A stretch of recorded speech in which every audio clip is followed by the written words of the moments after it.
What is up, Internet? It's Wednesday, it's tax day, sort of. Welcome to 734. I'm Jason DeRusha. Nice to have you with us today.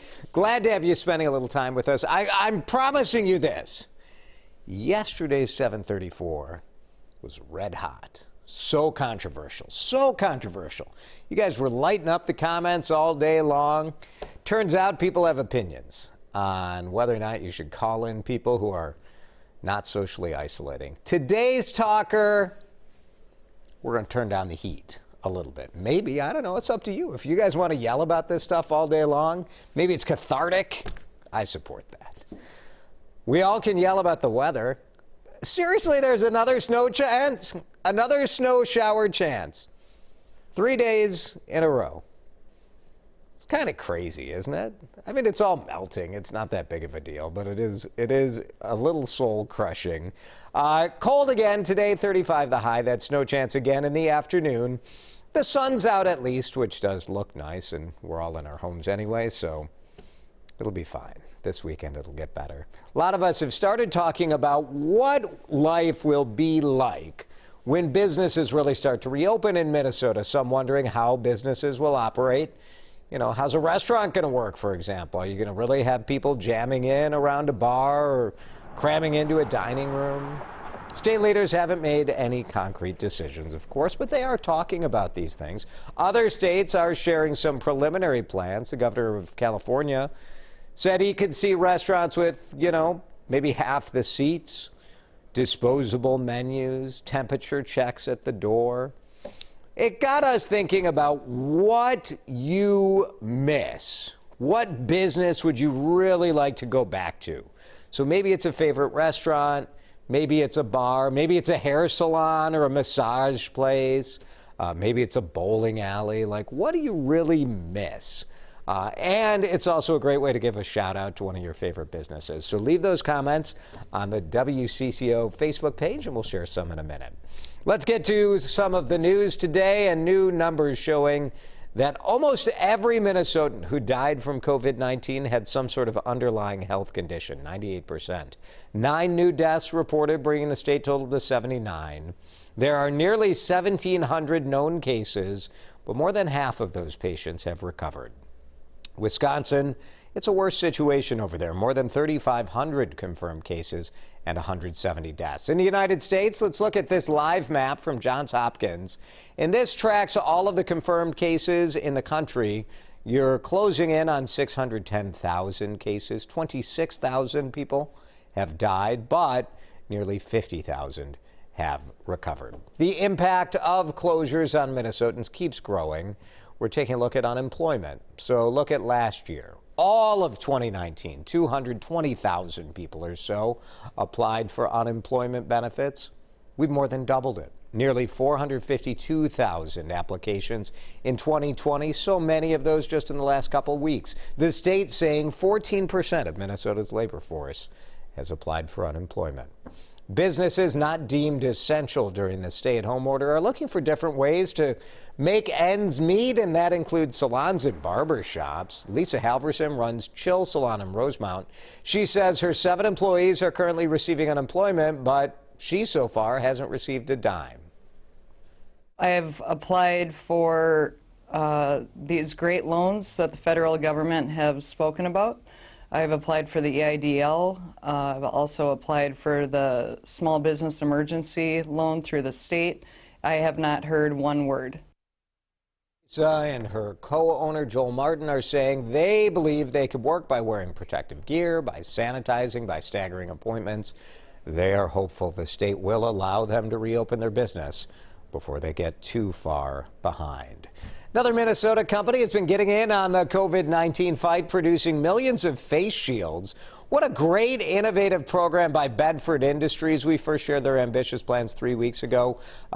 It's a Worthington company. They're known for making twist ties, so they converted their whole operation to making PPE. WCCO's Liz Collin checked back in yesterday. Found they're cranking out as many as 200,000 of these ElastiShields every day. These shields, you've probably seen healthcare workers wearing them. It protects a face mask, so the face mask can be used more than once. Bedford also, those twist tie materials that they are known for, they can be used for homemade face masks. Almost every state we ship to, hospital systems, nursing homes, all kinds of medical systems, and industrial. So our essential food service providers that we already are providing packaging and closures to, they've taken an interest so that they can protect their workers and protect the American food supply. Bedford is selling the products online, the company's president said. It has allowed them to keep their hundreds of workers on payroll, and they've even added some positions to keep up with demand. Very cool.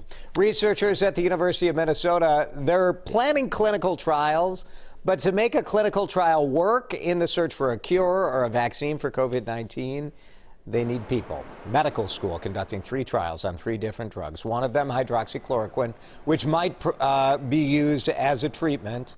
Researchers need volunteers who are exposed to COVID-19 patients. They're looking for healthcare workers, for example. Second trial involves losartan. That is a blood pressure medicine. Volunteers in that study must have tested positive, but not requiring hospitalization. So it's kind of a limited pool of people who are available, but this trial would see if that drug treats symptoms. And there's some clinical data out of Wuhan, China, to say that people who are on this class of drug may have actually done a little bit better. That's retrospective. It doesn't prove the point. We have to do the clinical trial. If you've tested positive for COVID-19 or have been exposed to infected people and want to learn more about the trials, all the information at WCCO.com. Thanks to the pandemic, tax returns are not due today. July 15th is the new deadline, and more good news. Treasury Secretary says roughly 80 million Americans will receive money from the government today. Been getting a lot of reports of people who have seen that money going into their accounts this morning. So we'd love to hear from you if that's the case. $1,200 for individuals, $2,400 for married couples, and then money goes for kids too, for dependents. The payments aimed at easing the financial crunch caused by the pandemic. It's been a year since that devastating fire destroyed Notre Dame Cathedral in Paris. When I was last in France in December, we went to visit and saw the work was underway, but boy, so much to be done. Well, rehab efforts have been stunted by the COVID-19 outbreak. Builders are at home. French President Emmanuel Macron has promised that Notre Dame will reopen by 2024, but hard to believe that'll be the case with so little work. Well, no work going on.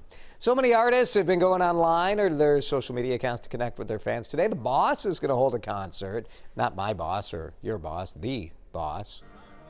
This guy, Bruce Springsteen, will be on the radio with this as well. He's going to play some old favorites, some new songs, talk about the times we're living in. This show starts at 9 this morning on the Sirius XM E Street radio station. Scientists in Australia say this is the longest animal ever seen.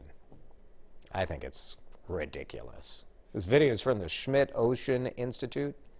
Should this really count as one animal? It's called a siphonophore. It's 150 feet long, and that's kind of cool, right? Like, it looks like someone just unfurled a giant string or a garden hose in the ocean. But it's not actually one animal. It's like a bunch of coral. They're different colonies made up of tiny animals that then clone themselves in some sort of sick science experiment, and then they work together as a unified team. This is how the clones are going to take over the world, by the way. You start by cloning one, then you clone another, then you got a 150-foot largest animal ever, then you're taking over our governments, then you're taking over our countries. Researchers also have found 30 normal new underwater species. All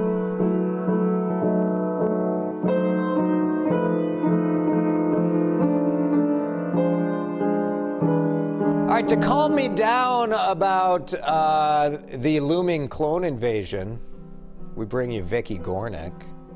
Vicki has been a church organist in the Chisholm area up on the Iron Range for almost 50 years. You like Bach? She'll play you some Bach. You hate Bach? You're more of a Beethoven gal? No problem. She'll rock that out. How about Mozart?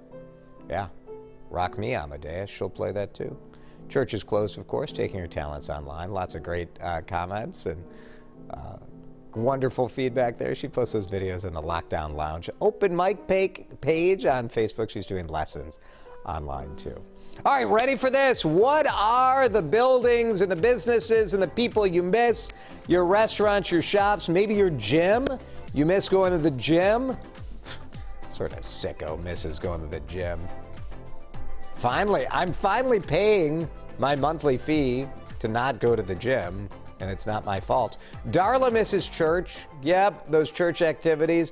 Judy misses her White Bear Lake restaurants. Oh, so many great restaurants in White Bear Lake.